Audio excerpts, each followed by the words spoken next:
The Outer Worlds takes you to the Halcyon cluster, a deep space colony where the word of interstellar corporations is law, except where all the bandits and hungry local wildlife are concerned. It's a lovely place then, set in an unusually funny RPG, though depending on your PC hardware, getting it running smoothly might not be a laughing matter. That said, most setups will do just fine. The vast majority of GPUs, for instance, which average at least 60 FPS at 1080p high. It's mainly occasional stuttering and sizable minimum FPS dips that you'll need to watch out for. 1440p and 4K are also relatively attainable, though as per usual you'll need a very beefy graphics card to tackle 4K at ultra quality. Speaking of which, Ultra is one of the 5 overall quality presets, which also include low, medium, high, and very high. There are also a small handful of individual settings for stable aspects like textures, shadows, and motion blur, although pretty much all post-processing effects have been lumped into a single vaguely named screen effect setting. There's also no way to change, tone down, or turn off the temporal anti-aliasing without editing the INI files. The good news is that even with everything set to low, the Outer Worlds still looks pretty decent. There also aren't any major performance differences between low and medium, nor high and ultra. As such, we're going to focus on the low, high, and ultra presets for our testing. That goes for 26 graphics cards, 2 integrated GPUs, 8 CPUs, and 3 laptops in our hardware collection. Big thanks to MSI, who helped provide us with our testing hardware. We start by touching down in 720p territory, where AMD's Vega 11 makes a respectable attempt at the low preset, only dropping a fraction of a frame below 30 FPS at its lowest. Intel's UHD 630, on the other hand, doesn't even come close to being playable.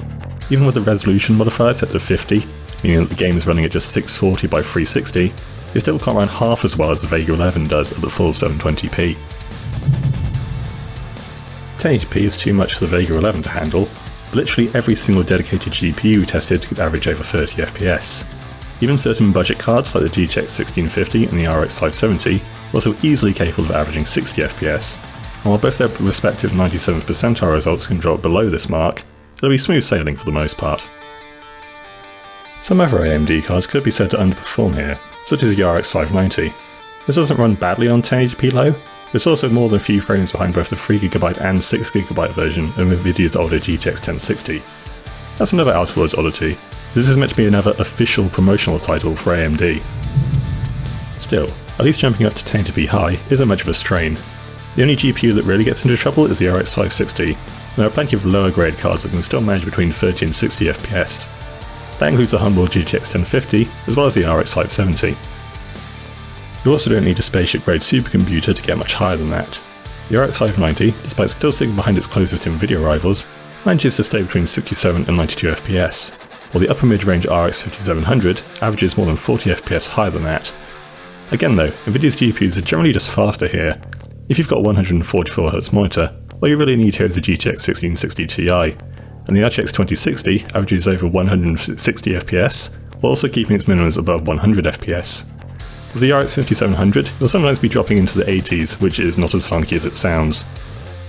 Also of note is how the RX 5700 XT fails to make it past the RTX 2060, although this changes with the move to ultra quality. The latter still puts up a decent fight though. It averages 99 FPS and never drops below 60, unlike the RX 5700, albeit only by a couple of frames per second. At the top end of 1080p Ultra, it remains all Nvidia, and those with RTX cards will be pleased to see that they can get pretty good mileage out of their investments, something the RTX 2070 Super demonstrates by blasting past the similarly priced Radeon 7. Even these aren't spared the occasional big FPS drop, mind you. This is perhaps most starkly shown by the RTX 2080 Ti, which has a yawning 64 FPS gap between its average and 97th percentile FPS. In these moments it effectively loses an entire GTX 1060's worth of power. Nevertheless, most GPUs will allow you to explore the Outer Worlds with acceptable smoothness, including at 1080p Ultra. It's not until we examine 1440p Ultra that the list of viable cards starts getting chunked. In fact, everything below and including the GTX 1070 won't be able to meet a 60 FPS average. That includes the RX 5700, although the Radeon 7 and RX 5700 XT both managed to squeeze past the threshold. We'd still recommend something stronger, such as the RTX 2060 Super, which doesn't always stay above 60 FPS, but comes near enough to it for the money. Elsewhere on Planet Nvidia, there's a remarkably small gap between the vanilla RTX 2080 and the RTX 2080 Super, but the Super model does just about edge it, and the RTX 2080 Ti is the only GPU of the bunch to average above 100 FPS. 4K Ultra is also the GPU melter that you'd expect. This time the RTX 2080 Ti is the only one to average 60 FPS, let alone 100, and none of the AMD cards can fully stay above the 30 FPS mark. Even if the RX 5700, RX 5700 XT and Radeon 7 can average at least more than 30. If you can't afford the RTX 2080 Ti, the RTX 2080 Super is the next best thing, as long as you can live with 50-ish FPS as opposed to 60. That being said, all this is on ultra quality, so if the main thing is playing at 4K resolution, your best bet might just be to drop to a lower preset. A CPU with more cores can also help, though you only really need a decent 6-core processor to get the most out of the Outer Worlds on higher settings and resolutions. Even at 1080p low, the difference between CPUs is generally smaller than on other games. Even with an RTX 2080 Ti, the Ryzen 9 3900X only averages about 4 FPS lower than the mighty Core i9 9900K, and it actually produces a slightly higher minimum FPS while it's at it. As is so often the case, the much more affordable Core i5 8400 acquits itself well. It's much closer to a Core i7 8700K than the old Ryzen 5 2600, although both the Ryzen and the Core i3 8100 still ensure the GPU runs with more than sufficient speed.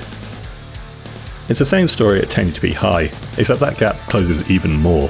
There's barely any difference between all three 3rd generation Ryzen chips, which in turn are only barely behind the Core i9 and overclocked Core i7 8700K.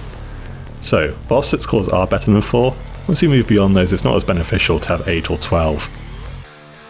At 1080p Ultra, there's some slight movement as the stock Core i7 8700K moves above the Ryzen 5 3600, but really rankings are academic at this point. Now the Core i5 8400 is barely 6% slower than the Core i9, so everything between the two will work about as well as the others too. The Outer Worlds isn't totally GPU dependent on Ultra, as the 2600 and the 8100 are both still slightly behind, but that's just it, slightly. You'll be able to make do with a cheap CPU, and will only need a mid-range chip to get the GPU running at more or less full potential.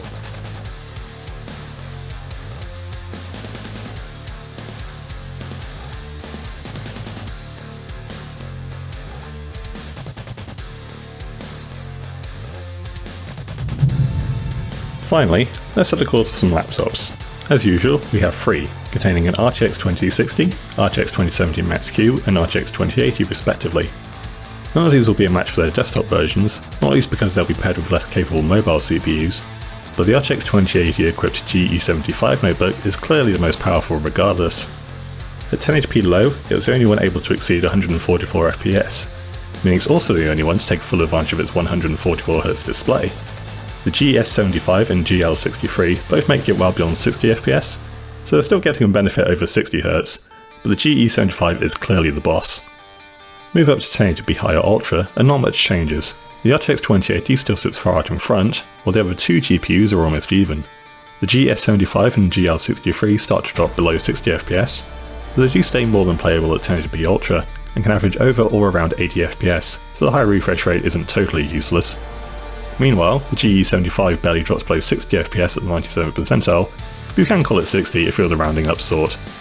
Its 109 FPS average is more impressive, and also marks the first time that any of these laptop GPUs outpaces the desktop RTX 2060, if, you can think of that as an accomplishment. Generally speaking though, the Outer Worlds will perform reasonably well, if rarely exceptionally, on almost every hardware combination. I'm fairly deep into the game myself, and can attest that it only makes it easier to enjoy this cross between Fallout and Firefly. Unlike Fallout, it doesn't crash or break every other mission, and unlike Firefly, it doesn't end after 11 hours. However, it would be nice to nick some of the stuttering that occurs, and for minimum frame rates to get closer to the average. For AMD GPUs in particular, it's fair to expect driver updates or a patch to polish up performance, as Radeon cards consistently do a little worse than their Nvidia equivalents. Thanks again to our hardware partner MSI, and thank you for watching. Don't forget to like and subscribe for more performance analysis videos coming soon.